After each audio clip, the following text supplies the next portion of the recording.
에라스, 에라, 에라스무스와 우신예찬. 에라스무스는 르네상스 시기 유럽에서 가장 저명한 인문주의자 가운데 한 사람으로 네덜란드 로테르담 출신의 기독교 인문주의 사상가이자 가톨릭 사제였다. 그는 한편으로는 고대 그리스와 라틴 문헌을 깊이 연구하며 성서 원문까지 파고들었던 학자였고, 다른 한편으로는 세상과 교회를 향해 날카로운 비판과 풍자를 서슴지 않았던 지식인이었다.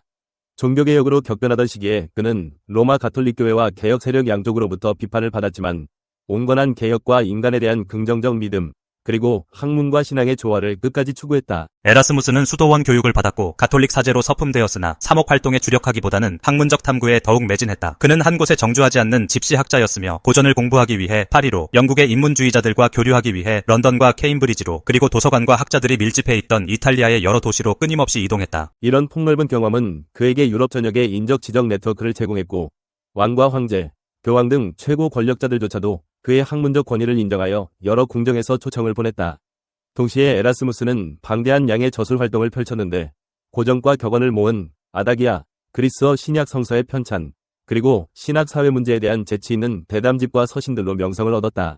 현대 연구자들은 그의 장대한 편지를 집대성하면서 그를 가리켜 말하는 사람들의 으뜸이라고 평하기도 한다. 그러나 에라스무스가 무엇보다 폭넓은 대중의 기억 속에 남아있는 것은 우신예찬이라는 작품 덕분이다. 1509년에 초고가 쓰여 1511년에 출간된 이 책은 우신, 곧 어리석음을 의인화한 존재가 세상의 갖가지 모순과 부조리를 재치있게 비추어보는 풍자적 에세이다. 에라스무스는 당시 친구였던 토머스 모어의 집에 머무르며 병상에서 짧은 기간에 이 글을 써 내려갔고, 여기서 제목 또한 우신의 어원을 활용한 언어 유희를 담고 있다. 중세와 근대를 잇던 시점에 이미 교회와 사회 곳곳에는 부패와 위선, 미신적 신앙 행위가 만연해 있었다. 그는 성직자들의 세속적 욕망, 신학자들의 공허한 논쟁, 탐욕에 빠진 법률가들, 심지어 학자들의 과잉된 자기만족까지도 어리석음의 눈으로 풍자했다. 특히 우신예찬, 위 매력은 통렬한 비판을 웃음과 재치로 포장했다는 점에 있다. 독자는 어리석음 이 스스로를 찬양하는 발언을 통해 인생의 열정적이고 본능적인 측면, 인간 본성에 내재한 허영과 자기기만 등을 자랑스레 펼쳐 보이는 것을 듣게 된다. 그러다 점차 책의 후반부에서는 철저하게 이성을 자랑하는 학자나 성직자가 어쩌면 더 큰 어리석음에 빠져 있음을 보여주고, 기독교의 본질에 가까운 성스러운 단순함을 지향하는 방향으로 논지를 이동한다. 이는 그리스도의 가르침 속에 담긴 어리석은 십자가가 사실은 진정한 신앙에 이르는 길일 수도 있음을 암시한다.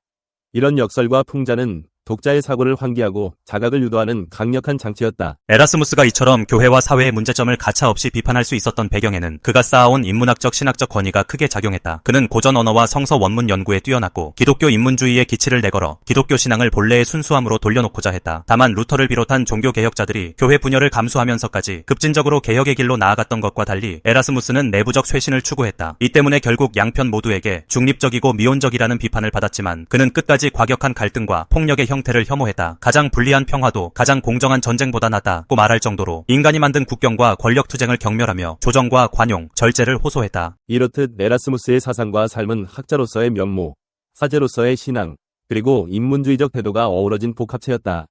그는 고대 세계의 이상과 그리스도의 가르침을 선택적으로 골라야 할 상반된 가치로 보지 않았고, 오히려 둘을 조화롭게 결합하여 인간 삶을 더욱 풍성하게 만드는 길로 여겼다. 교육을 통한 인격적 지적 성장의 중요성을 설파했고, 그것이 이승의 행복과 내세의 구원 모두를 향해 가는 길이라고 주장했다. 결국 우신예찬 이진인 의인은 단지 교회와 사회를 풍자하고 비판했다는 점에 머무르지 않는다. 웃음을 통해 어리석음을 비추고 독자로 하여금 자기 성찰과 개선을 고민하게 만드는 인문주의적 기법이야말로 이 작품의 힘이다. 에라스무스의 필치는 유창하고 재치 넘치며 라틴어를 기반으로 한 그의 언어 구사는 폭넓은 독자층에게 설득력 있게 다가갔다. 우신예찬은 일면 가볍고 우스꽝스럽다고 오해될 수도 있지만, 사실은 어리석음이라는 가면 뒤에 인간 본성에 대한 깊은 통찰과 신앙의 본질에 대한 고민이 깔려있다. 또 그가 주장한 중립적 옹언한 태도는 결과적으로 양극단에게 공격받았으나 분열이 아닌 보편적 화해와 이해를 바란 르네상스 인문주의의 한 전형으로 평가받는다. 오늘날에도 우신예찬에서 나타나는 풍자와 역설, 인간 본성에 대한 성찰은 여전히 유효한 메시지를 제공한다. 스스로를 돌아보고 사회적 제도와 권위를 비판하되 거기에서 나아가 어떻게 더 나은 공동체와 신앙생활을 구현할 수 있을지 모색하는 태도야말로 에라스무스가 말하고자 했던 궁극적 목표였을 것이다. 그가 선보인 인간의 지적 엄밀성, 그리고 관용과 평화에 대한 열망은 종교전쟁과 혼란이 이어지던 시대에 중요한 등불이 되었다. 그리고 그 유산은 지금까지도 비판적 사고와 자기성찰이 필요한 모든 순간마다 한 번쯤 되새겨볼 가치가 있는 참된 인문주의의 정수라 할 수 있다. 에라스무스의 우신예찬, 어리석음의 신. 지혜가 많으면 괴로운 일도 많고 아는 것이 많으면 걱정도 많아지는 법이다. 알다시피 나 우신은 오늘날에 와서는 주책 없이 망나니 짓을 하는 사람에 비유될 정도로 어리석음의 상징이지만 내가 없었다면 인간은 결코 행복을 누리지 못했을 것이다. 옥황상제의 이름을 걸고 맹세하건대 대중의 광기와 어리석음이 없다면 인간의 삶은 어떤 매력도 지니지 못한다. 어리석음의 신인 나 우신은 진정한 행복의 분배자다. 세상 사람들은 나에 관해 온갖 이야기들을 해댄다. 미치광이들조차 나에 대해 나쁜 말들을 수군거린다. 그렇지만 나 오직 나만이 유일하게 인간들을 유쾌하게 만들어준다. 오늘만 해도 그 사실을 분명히 알 수 있다. 내가 수많은 청중 앞에 나타나자 당신들은 눈을 반짝이며 아주 즐거워했다. 당신들은 내 쪽으로 얼굴을 돌렸고 사랑스럽게 웃고 즐거워하며 내게 박수갈채를 보냈다. 오늘 내가 왜 이렇게 평소와 달리 우스꽝스러운 옷차림을 했는지는 내 말에 귀를 기울이면 알 수 있다. 당신들은 신성한 설교를 듣는 귀가 아니라 시장의 약장수나 광대, 익살꾼의 소리에 집중하는 귀, 아니면 판신 앞에서 미다스 왕이 보여준 당나귀 귀를 하고 내 이야기를 들으면 된다. 나는 당신들 앞에서 젊은이들에게 지루하고 멍청한 짓거리를 가르치고 여자들의 수다보다 더 길게 늘어지는 쓸데없는 이야기를 들려주는 사람들처럼 조금은 궤변가인 듯 보이고 싶기도 하다. 그래서 수치스러운 현자라는 호칭보다는 궤변가라 불리기를 원한 옛사람들을 따라해볼까 한다. 그들은 열정을 다해 신과 영웅을 찬양하는 글을 지었다. 나도 그래볼까 하는데 하지만 당신들은 헤라클레스 예찬도 솔로몬 예찬도 아닌 다름 아닌 나 우신 예찬의 연설을 듣게 될 것이다. 일단 현자들은 제쳐두자. 그들은 자화자찬하는 사람을 어리석은 미치광이라고 비난한다. 하지만 그 미친 짓이 내게는 경탄할 만한 일이다. 우신으로서 스스로의 영광을 자랑하고 외쳐대며 찬양하는 것보다 더 나은 일이 있겠는가? 누가 나보다 더 나를 진실하게 묘사할 수 있겠는가? 나는 나보다 나를 더 잘하는 일을 알지 못한다. 게다가 수사학자나 시인들을 매수해서는 아첨이나 허구의 이야기를 꾸며내 자신들을 칭송하도록, 즉 순거짓말을 하게 하고 대가를 지불하는 점잖음을 가장한 현자나 고관대작들보다 자화자찬하는 내가 차라리 더 겸손하다고 생각한다. 그런데 공작의 꼬리처럼 부채를 펴들고 맵시를 뽐내며 정숙한 체하는 이 작자들은 오만하기가 그지없다. 파렴치한 아첨꾼들은 마음속으로 정반대로 생각하면서도 이들의 무지함을 신과 비교하고는 온갖 미덕을 갖춘 표본인 양 이들을 치켜세운다. 빌려온 깃털로 까마귀를 치장하고 흑인을 하얗게 만들고 흉측한 파리를 코끼리로 소개하는 것이다. 요컨대 오래된 속담을 빌려 이렇게 말하고 싶다. 자신을 칭찬해 줄 사람을 찾지 못할 때는 스스로 자신을 칭송하는 것이 옳다고 말이다. 인간 종족의 유구한 역사에 어리석음이 개입하지 않았다면 인간은 오래전에 멸망했을 것이다. 특히 여성들의 어리석음은 찬탄할 만하다. 결혼함으로써 초래되는 불편함을 미리 따져보았다면 결혼이라는 멍이를 쓰고자 목을 내밀 자가 있겠는가? 아이를 낳는 위험과 그 아이를 키우는 수고를 생각한다면 어떤 여자가 남자에게 가까이 가려 하겠는가? 결혼을 통해 생명이 잉태되듯 결혼은 오해와 부주의를 통해 이루어진다. 그러니 모두 어리석음에게 얼마나 큰 은혜를 입고 있는 셈인가?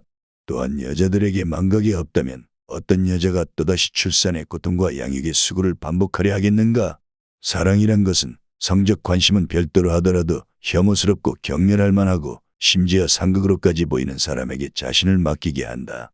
그러나 생의 의지와 종족 본능의 의지는 개인의 의지보다 강하기 때문에 그 연인은 자신의 것과 상반되는 모든 특질들의 눈을 감아버리고 모든 것을 간과하고 모든 것을 그릇되게 판단하고 자신의 열정의 대상이 된 인물과 자신을 영원히 묶어버린다. 그런 환상에 빠진 사람은 제정신을 차리지 못하는데 그 환상은 종의 의지가 다 충족되고 나면 금방 사라지고 이젠 평생을 혐오하면서 살아야 할 파트너만 남게 된다. 바로 여기서 소크라테스처럼 매우 이성적이고 심지어 탁월하기까지 한 남자들이 종종 자신밖에 모르고 악마 같기도 한 여자들과 사는 이유, 그리고 그렇게 살면서도 왜 자신들이 그런 선택을 하게 되었는지를 인식하지 못하는 이유에 대한 설명이 가능해진다. 사랑에 빠진 남자는 자기 신부에게서 자신에게 비참한 삶을 약속하는 도저히 참아 넘길 수 없는 성격상 혹은 기질상의 결함을 명쾌하게 인식하고 쓰리게 느낄지 모르지만 그 문제 때문에 화들짝 놀라 달아나지는 않는다. 그 이유는 그 남자가 궁극적으로 추구하는 것이 그 자신의 이익이 아니라 아직 이 세상에 존재하지 않는 자녀의 이익이기 때문이다. 비록 본인은 자신이 추구하는 게 마치 자신의 이익인 것 같은 환상에 빠져있지만 말이다. 유년기가 삶에서 가장 즐겁고 안락한 시기라는 것을 누가 모르겠는가? 우리가 아이들이 사랑스러워서 입맞추고 쓰다듬는 것, 비록 적일지라도 아이에게는 도움을 줄 수밖에 없는 것은 아이들 안에 멍청이의 매력이 들어있기 때문이 아닐까? 신중한 자연의 섭리는 신생아들에게 매력을 갖추게 하여 자신을 키워주는 사람에게 즐거움으로 보답함으로써 그들의 보호를 받을 수 있게 하였다. 이 시기에 뒤이어 청소년기가 온다. 청소년은 누구에게나 환영받고 격려받는 존재이며 사람들은 손을 벌려 그들을 감싸준다. 아이들의 매력은 어디서 생겨나는 것일까? 오신에서 유래한 것이 아니라면 그들에게 이성을 갖추게 하고 동시에 근심을 덜어주는 자는 누구란 말인가? 아이들이 자라 생활 방식을 배우고 익혀가면서 점차 그들의 매력은 시들고 생기발랄함은 활기를 잃게 되며 쾌활함은 차가워지고 생명력은 쇠퇴하고 만다. 인간은 나오신 에게서 멀어져감에 따라 생명력이 줄어들어 결국 자신에게는 물론이고 타인에까지 짐을 지우게 되는 노년기가 찾아온다. 이 시기에 내가 또 한 번 나서서 그 많은 불행에서 그들을 구제해주지 않는다면 어느 누구도 이 시기를 참아낼 수 없을 것이다. 사람들은 늙으면 어린아이가 된다고 말하는데 참으로 당연한 말이다. 그들은 애태의 샘에서 영원한 망각의 샘물을 마신다. 고통은 녹아들고 그들은 다시 어려진다. 사람들은 노인들이 헛소리를 하며 똑같은 소리를 지루하게 되풀이한다고 생각한다. 사실 맞는 말이다. 노인들은 그런 식으로 다시 아이가 되는 것이다. 같은 말을 반복하고 두서없이 말하는 것, 그것이 바로 아이들의 매력이 아닌가? 어른처럼 논리정연하게 말하는 아이라면 가증스러운 괴물 같지 않겠는가? 오랜 세월을 살면서 쌓은 완벽한 경험과 강한 정신력, 게다가 판단력의 통찰력까지 갖춘 노인을 어느 누가 참아주면서 친구로 삼아 친밀하게 지낼 수 있겠는가? 차라리 노인들은 헛소리나 하라고 놔두자. 어리석음의 지배를 받는 노인들은 현자처럼 고통받지 않아도 된다. 노인들은 어린아이를 아주 사랑하고 아이들도 노인을 무척이나 좋아한다는 말도 덧붙이고 싶다. 왜냐하면 그들은 서로 닮았기 때문이다. 주름살이 있고 없고와 나이만 다를 뿐이다. 옅게 빛나는 머리카락, 이가 빠진 입, 마른 몸, 우유를 좋아하는 것, 말을 더듬는 것, 제잘되는 것, 어리석음, 좋지 않은 기억력, 경솔함 등 모든 점에서 그들은 서로 비슷하다. 늙어갈수록 점점 더 닮아져서 결국 노인들은 어린아이처럼 삶을 유감스러워하지도 죽음을 느끼지도 못하는 상태에서 삶을 마감하는 순간에 이른다. 스토아 학자들은 지혜는 이성에 의해 인도되고 광기는 정열의 움직임을 따른다고 말한다. 제우스는 인간의 삶이 슬프고 지루하지 않도록 인간에게 이성보다 정의를 더 많이 주었다. 어떤 비율로? 24대 51로. 게다가 제우스는 이성은 머릿속 한쪽 구석에 처박아 두었고 온몸은 정열에 내맡겼다. 그러고는 고립된 이성의 두 폭군을 대치해 놓았다. 바로 생명의 샘물인 심장과 함께 가슴의 성체를 지키는 분노와 아랫배까지 거대하게 펼쳐진 왕국을 지배하는 욕망이다.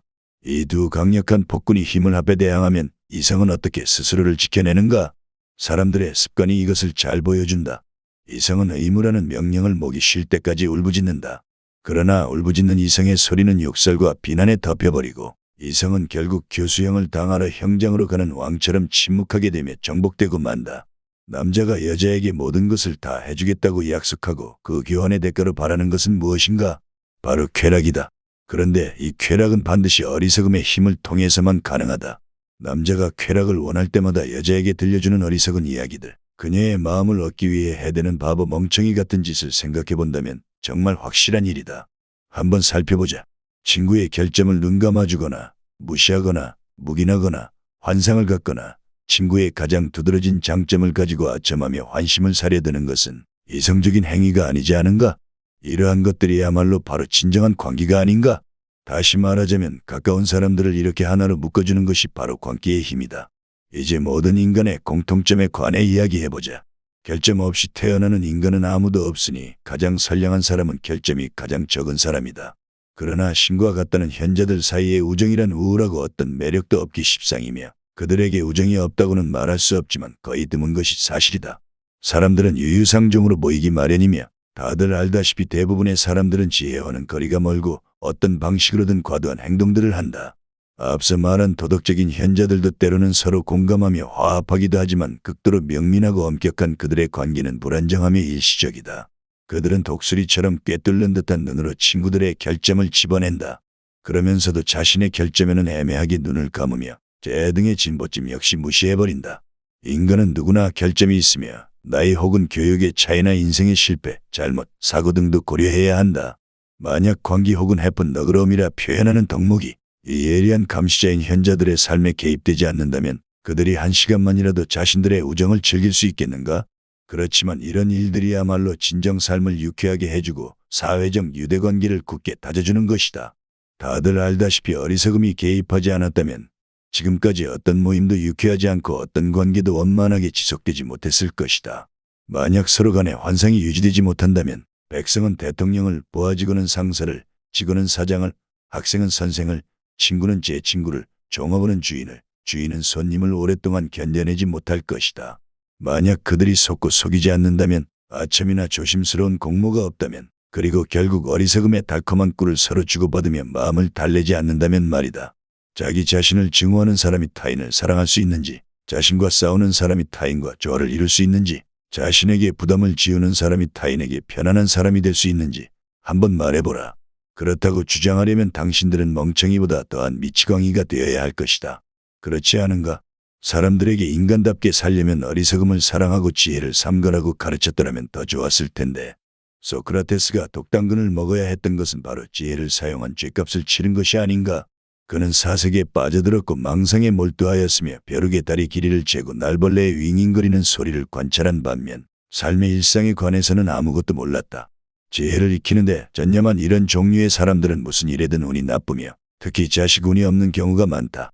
그러므로 자연의 성견지명에 따라 이러한 지혜의 독이 과도하게 퍼져나가는 것을 막아야 한다. 키케로의 아들은 바보였고 현자 소크라테스의 자식들은 어떤 작가가 단언한 바에 따르면 소크라테스보다 그의 아내를 더 닮았다. 말하자면 미치광이였다. 현자라는 사람을 저녁 식사에 초대해보라. 그는 기운이 빠진 듯 침묵으로 일관하거나 아니면 지루한 설명을 해대며 저녁 식사를 망쳐버릴 것이다. 또 그를 무도회에 초대해보라. 격렬하게 몸을 흔드는 낙타라도 보는 듯할 것이다. 그를 공연에 데려가보라. 공연을 즐기던 관객들은 아연실색하며 그를 공연장에서 내쫓고 말 것이다. 잡담을 나누고 있는데 현자가 나타난다면 그것은 마치 우화 속에 이리가 등장한 것과도 같다. 또 현자는 물건을 사거나 계약을 할 때 혹은 일상생활에 필요한 이러저러한 서류를 작성할 때면 인간이 아니라 마치 장작과도 같다. 그는 모든 일상사에 무지하고 여론이나 관습에도 완전히 무관심하게 지냈기 때문에 스스로에게나 나라와 친구들에게나 아무런 도움이 되지 못한다. 다른 사람들과 이런 식으로 확실히 구별되기 때문에 사람들은 현자를 불편해하며 그에게 증오심을 품게 된다. 사실 사람들 사이의 모든 일은 도깨비 신의 뜻에 따라 어리석은 미치광이에 의해 미치광이들 사이에서 이루어지지 않는가? 일반 사람들의 정서에 반하는 사람은 무인도에 가서 자신의 지혜를 즐기며 혼자 살아야만 한다. 이제 직업에 대해 이야기해보자. 명예욕 때문이 아니라면 사람들이 탁월하다고 생각하는 그토록 많은 지식을 어떻게 이해하고 전파하였겠는가? 실제로 극도로 어리석은 사람들은 밤을 새워 작업하고 땀 흘린 덕에 무엇보다도 허망한 저 명예를 얻었다고 믿는다. 이 점에 대해서 당신들은 나우신에게 그들보다 덜할 것도 없이 빚지고 있는 셈이다. 그리고 끝없이 즐겁고 값진 이런 삶의 편리를 얻기 위해 당신들은 타인의 어리석음을 이용하고 있는 것이다. 배우들이 무대 위에서 각자 맡은 역할을 연기하고 있는데 누군가가 관객에게 배우들 본연의 얼굴을 보여주려 가면을 벗기려 한다면 어떻게 될 것인가? 연극은 망치게 될 것이고 난동을 부린 자는 극장에서 쫓겨나는 것이 당연하지 않은가? 그의 행위로 무대 위의 모습은 갑작스레 달라져 버렸다. 극중의 여자는 순간 남자임이 드러났고 젊은이는 노인으로 바뀌었다. 왕은 형편없는 배우이며 신은 왜소하고 순박한 사람으로 드러났다. 환상이 제거되자 작품 전체가 뒤집어지고 말았다. 말하자면 분장과 화장이 바로 관객들의 눈을 매료한 것이다. 인간의 삶도 마찬가지다. 당신들의 삶이 무대 감독이 무대에서 내려오라고 지시할 때까지 각자 가면을 쓰고 자신의 역할을 연기하는 한편의 연극과 무엇이 다른가? 게다가 무대 감독은 동일한 배우에게 다양한 역할을 맡기기도 한다. 왕의 자줏빛 옷을 입었던 사람이 노예의 누더기를 걸치고 다시 등장하기도 하는 것이다. 어디를 봐도 분장 아닌 것이 없다. 삶이라는 연극 또한 다르지 않다. 마찬가지다. 한 현자가 하늘에서 내려와 이렇게 말했다고 생각해보자. 모든 사람이 지배자로 신으로 추앙하는 그 사람은 동물처럼 감각의 지배를 받기 때문에 인간이라고 할 수 없다. 또한 그는 수치스럽게도 그토록 여러 주인에게 자발적으로 복종하기 때문에 노예 중에서도 가장 비천한 노예다. 죽은 아버지를 위해 울고 있는 상중의 아들은 고인이 일종의 죽음과도 같던 지상의 삶을 떠나 진정한 삶을 살기 시작했으니 기뻐해야 할 것이다. 한편 자신의 가문을 영예롭게 여기는 사람은 사실은 비천한 농민이자 서출에 지나지 않는다. 왜냐하면 그가 갖는 자부심이란 것이 진실한 고귀함을 만드는 덕과는 무관하기 때문이다. 말을 마친 이 현자에게 어떤 일이 일어날까? 격분한 사람들은 그를 미친놈으로 여길 것이다. 적절하지 않은 시기에 진실을 말한다는 것이 참으로 미련한 짓이듯 때를 가리지 않고 현재의 길을 자처하는 것은 엄청난 과오를 범하는 것이다. 있는 그대로의 사실에 적응할 줄 모르고 관습에 복종하지 않는 사람, 마셔라 그렇게 하지 않으려면 가버려라 하려는 연애의 법칙을 잊은 사람, 연극이 아니기를 주장하는 사람, 모두 때를 고려하지 않고 행동하는 것이다. 그저 인간일 뿐인 당신들은 일반 사람들보다 더 알려고 애쓰지 않고 다수의 의견에 흔쾌히 따르거나 군중과 함께 잘못된 생각을 해도 편하게 여기는 것이 진정한 양식을 보여주는 것이다. 그렇지만 사람들은 또 이렇게 말할 것이다. 완전히 미친 짓이야. 이제 더는 반박하지 않겠다. 삶이라는 연극이 어떻게 굴러가든 나 우신우의 생각에 동의해주기만 한다면 말이다. 미치광이와 현자를 구별하는 기준은 먼저 미치광이는 정념에 끌려다니며 현자는 이성을 따른다는 것이다. 그렇기 때문에 스토아 학자들은 정념을 병으로 여겨 멀리하였다.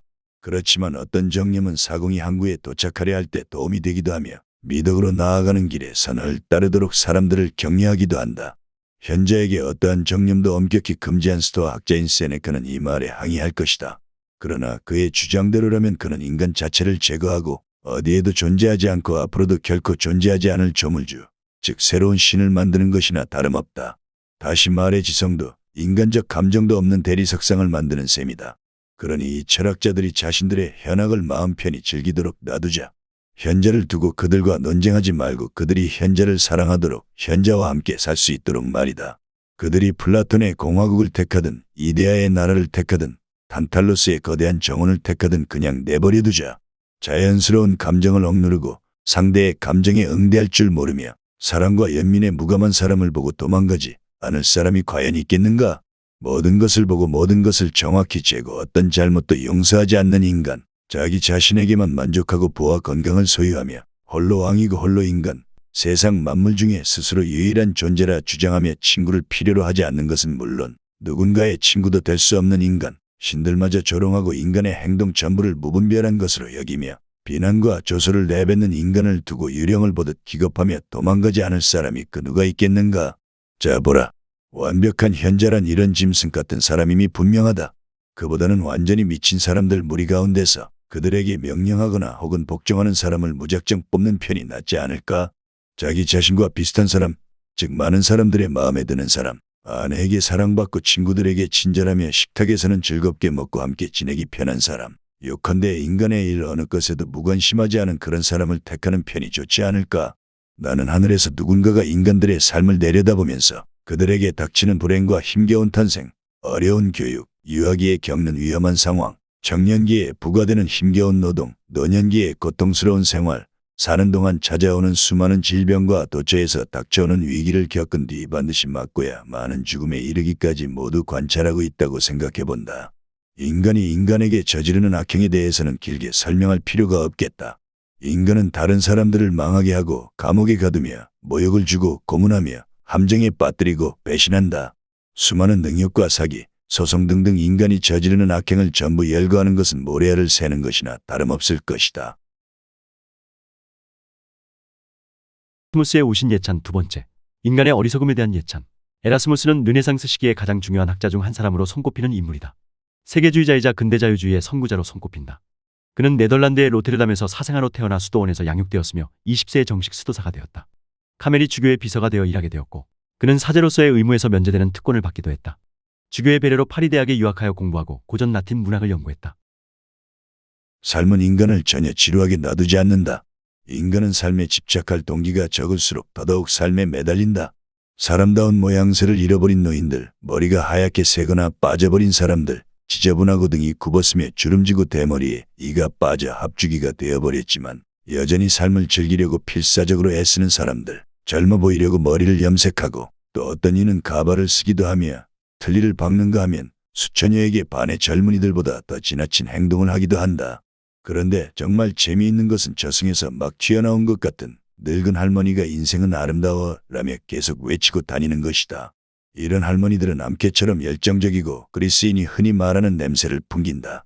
끊임없이 단장을 하며 손에는 항상 거울을 들고 있고 비밀스러운 곳에 털을 뽑고 물렁하게 쪼그라들어버린 젖가슴을 드러내고 떨리는 듯한 목소리로 탄식을 내뱉으며 쇠약해진 욕망을 일깨우려 애쓴다. 학문은 행복에 거의 아무런 도움이 되지 않기 때문에 사람들이 모두 학문을 통해 이익을 얻으리라고 기대하기는 어렵다. 학문은 인류의 나머지 재앙들과 더불어 인류 안에 침투해 들어왔다. 학문이라는 말은 모든 악행을 만들어낸 사람, 즉 악마라는 단어에서 나왔다. 말하자면 그리스어로 악마라는 말은 학자를 의미한다. 황금시대를 산 순박한 인류에게는 어떠한 학문도 없었다. 오로지 자연의 본성이 그들을 이끌었다. 사람들은 모두 같은 언어를 사용했고 자신들을 이해시키는 것 외의 용도로는 언어를 사용할 일이 없었으니 그들에게 무슨 문법이 필요했겠는가? 경쟁적 의견이 서로 대립하는 논쟁이 없었으니 어떤 논리학이 필요했을 것이며 소송이라는 것은 없던 때였으니 수사학은 무엇에 쓰였겠는가? 훌륭한 법률은 의심할 여지 없이 나쁜 풍습에서 태어났지만 나쁜 풍습이 없었을 당시의 법의 원리가 무슨 소용이 있었겠는가? 인간은 너무도 신앙심이 두터워서 자연의 신비에 불경스러운 의구심을 품지 못했으며 전체와 그 움직임 그리고 그것의 영향력을 측정하거나 세계의 비밀스러운 구조를 탐색할 수도 없었다. 그들은 태어나 살다가 죽을 운명인 인간에 대해 알려고 애쓰는 것을 죄악으로 생각했다.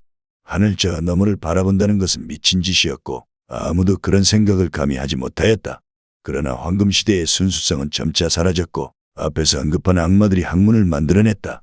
초기에는 학문의 종류도 많지 않았고 배우는 사람도 거의 없었다. 하지만 점차 칼데아 사람들의 미신과 그리스인들의 공허한 경박함이 학문의 영역을 침범하여 채우기 시작했고 지성으로 인한 수많은 고통이 생겨났다. 결국 문법 하나 때문에 인간의 삶이 일생 동안 고통을 받을 정도가 되고 말았다. 동물들을 보더라도 가장 잘 사는 것들은 가장 교육을 덜 받은 것들, 자연의 가르침만을 따르는 것들이라고 생각하지 않는가? 꿀벌보다 더 행복하고 더 놀랄 만한 동물이 있는가? 벌들이 모든 감각을 가지고 있는 건 아니다. 하지만 건축학이 벌들에 비할 만한 건축법을 발견해낼 수 있을까? 지금까지 어떤 철학자도 그와 유사한 국가를 세우지 못하지 않았는가? 반면 인간과 동일한 감각을 가지고 인간과 더불어 살아가는 말은 인간의 비참한 삶과 함께한다. 경마에서 지지 않기 위해 진이 빠지도록 달려야 하고 기수의 채찍질에 살점이 떨어지는 아픔도 겪어야 하고 먼지도 삼켜야 한다. 거친 재갈, 날카로운 박자, 마구간에 갇힌 삶, 채찍, 몽둥이, 고삐, 기수 등 말이 인간과도 같은 연기로 스스로를 전적으로 복수에 바치며 자발적으로 인내하는 저 굴종의 드라마를 보라. 가장 불행하지 않은 사람들은 야수성과 어리석음에 가장 가까이 있는 사람들이다. 내가 보기에 참으로 아름다운 별명이라 생각되는 미치광이, 사이코 혹은 바보 얼간이라 불리는 사람들보다 더 행복한 이들이 있을까? 이런 별명은 분별 없고 터무니없어 보일 것이다. 하지만 이것은 정말 진실이다. 이런 사람들은 결코 죽음을 두려워하지 않는다. 그들은 양심의 가책에서 오는 고통을 모른다. 그들은 유령 이야기에도 전혀 놀라지 않는다. 귀신이나 유령에 대한 공포심도 없고 무섭게 닥쳐오는 불행을 염려하지도 않으며 미래의 행복에 대해 크게 기대하지도 않는다. 말하자면 삶을 이루고 있는 수천 가지 근심과 걱정 중 어느 것도 그들을 괴롭히지 못하는 것이다.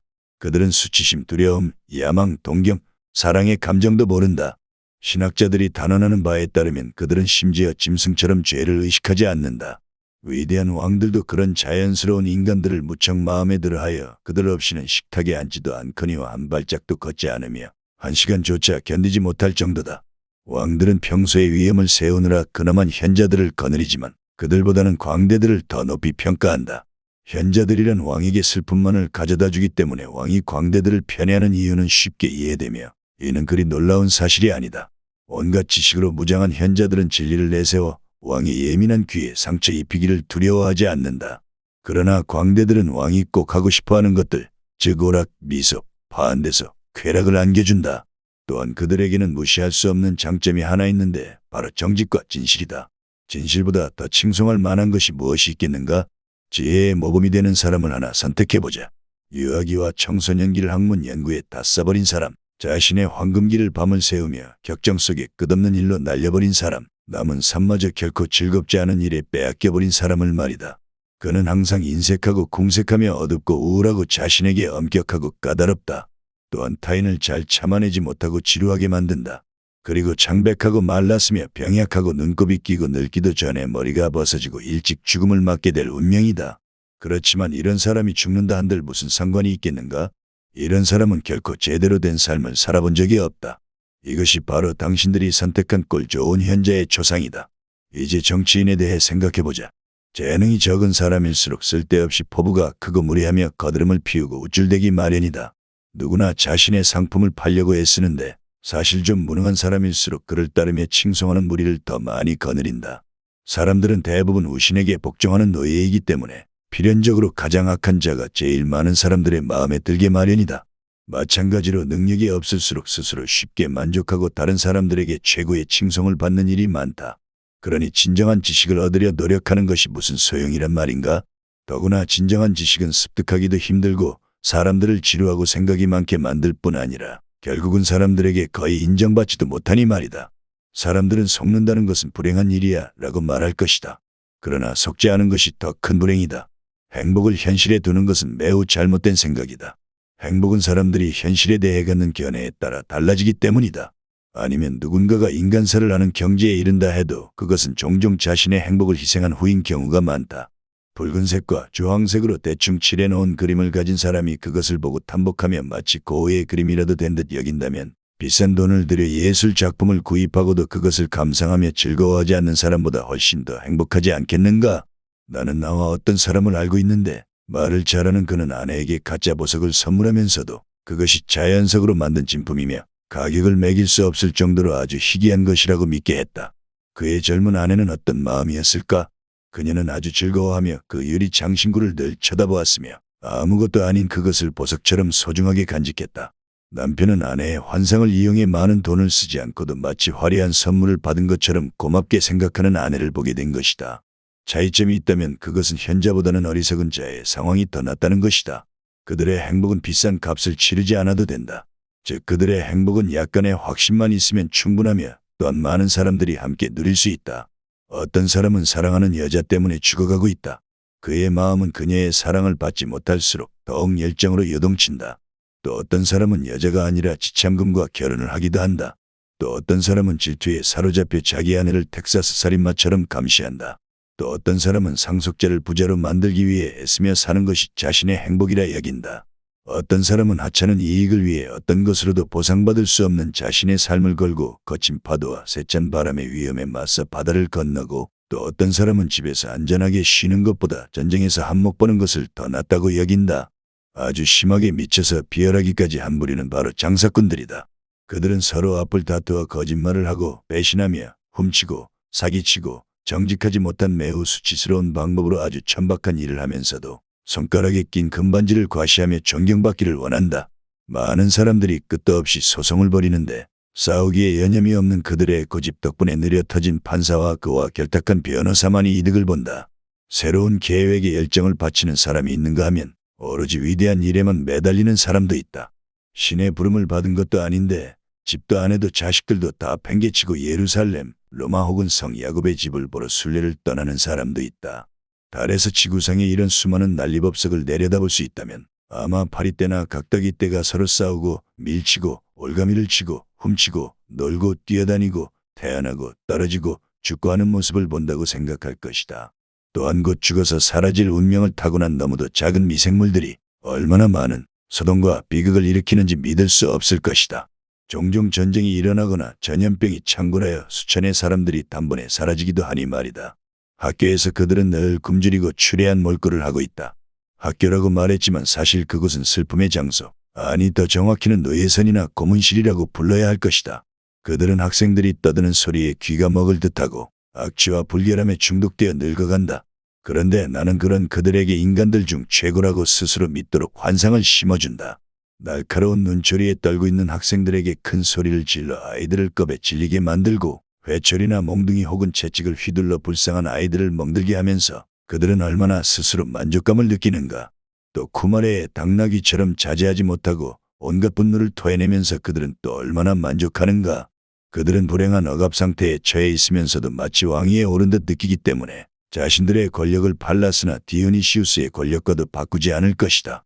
그런데 그들이 느끼는 최고의 행복은 자신들의 지식에 대한 끊임없는 자부심에서 나온다. 아이들의 뇌를 순전히 기상천외한 것들도 가득 채워놓은 그들이 세상에 스스로 팔리아몬이나 도나투스보다 더 우월하다고 생각하다니. 또 그들이 어떤 수술을 썼는지 몰라도 어리석고 바보 같은 부모들 역시 그들이 말하는 그대로 그들을 인정한다. 시인들도 당연히 내 권한 아래 있지만 그들은 내게 가장 덜 빚진 자들이다. 속담이 말해주듯 그들은 자유로운 부리로 아무것도 아닌 이야기나 아주 우스꽝스러운 우화를 가지고 어리석은 자들의 귀를 사로잡으려 끊임없이 열정을 쏟아낸다. 놀라운 사실은 그들이 그런 시시한 이야기를 가지고 신들의 생명에 비견되는 불멸의 삶을 기대하며 타인에게도 그런 삶을 보장해 줄 수 있으리라 믿는다는 것이다. 무엇보다 자존심과 아첨에게 봉사하는 이 범주의 사람들은 가장 성실하고 지속적으로 나를 칭송하는 자들이다. 책을 출판하여 영원한 명성을 얻고자 하는 작자들도 이와 같은 부류다. 사람들은 모두 내게 크게 비치고 있는데 종이에 별시답잖은 이야기들을 휘갈겨 쓰는 사람들은 특히 더 그렇다. 자신들의 가벼운 지식을 드러내 소수학자들의 판단에 기대어 그럴듯하게 말하는 자들, 페르시우스나 라우리우스에게도 이 일을 제기하는 그들은 스스로 부과한 끊임없는 고통으로 인해 행복하다기보다는 훨씬 더 불행해 보인다. 그들은 덧붙이고 바꾸고 지우고 버렸다가 다시 취하고 쓰면서 자신의 작업의 조언을 구하며 9년간 그것을 간직하지만 결코 만족할 줄을 모른다. 그런데도 몇몇 사람만 받게 되는 보잘것없는 영광을 얻기 위해 그들은 최고의 행복인 잠까지 줄여가며 수많은 땀과 노력을 오로지 작품을 위해서만 쏟아낸다. 결국 건강과 아름다움을 잃고 안질에 걸려 심지어 실명하기까지 하며 가난에 쪼들려 허덕이게 된다. 그들을 질투하는 자들도 생겨나고 모든 즐거움도 빼앗기며 일찍 늙어버려 어느새 죽음이 찾아오기도 한다. 이외에도 비참한 일이 많이 일어난다. 이렇게 큰 희생을 치르면서도 사람들에게 이러저러한 찬사라도 듣게 되면 그들은 희생의 대가가 그렇게 지나친 것은 아니라고 생각한다. 이렇게 내고난 아래 있는 작가들은 황홀감을 느끼며 끊임없이 머릿속에 떠오르는 몽상을 펜으로 적어 내려가며 종이만 낭비한다. 그들은 자신이 쓴 글이 하찮을수록 더 많은 칭송을 받고 어리석고 무식한 자들이 만장일치로 보내는 박수를 받을 것임을 잘 알고 있다. 그것을 읽은 몇몇 위대한 학자들이 그들을 무시한다 한들 무슨 상관이 있겠는가? 그런 소수의 의견이 다수의 반대자들 앞에서 무슨 힘을 갖겠는가? 타인의 작품을 자신의 것으로 만드는 사람들은 더욱 교활한 자들이다.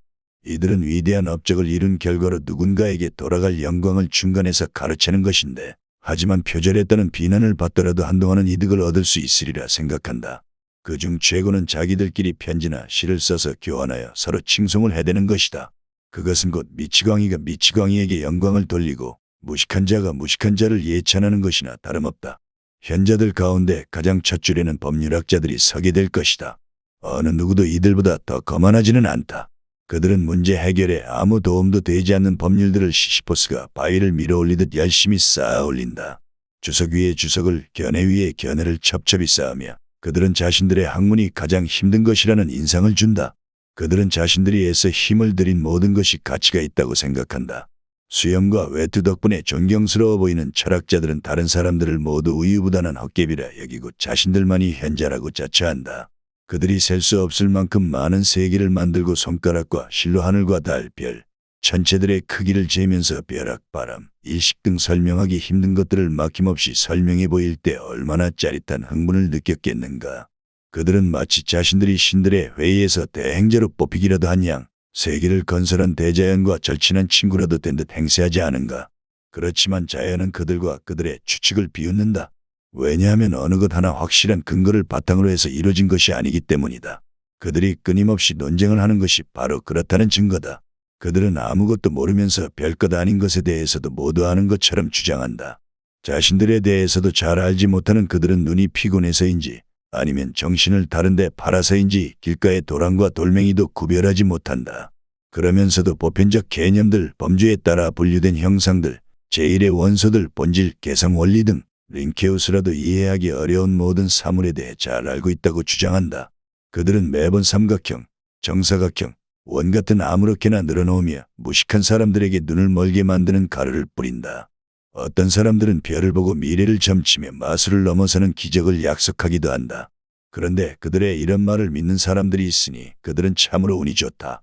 진실하게 나라를 다스리고자 하는 사람들에게 주어질 수밖에 없는 과중한 부담에 대해 깊이 생각해 본다면 그 누가 왕자를 원하겠는가? 권력을 갖게 되면 군주는 개인적인 일은 뒤로 하고 정치만 생각해야 한다.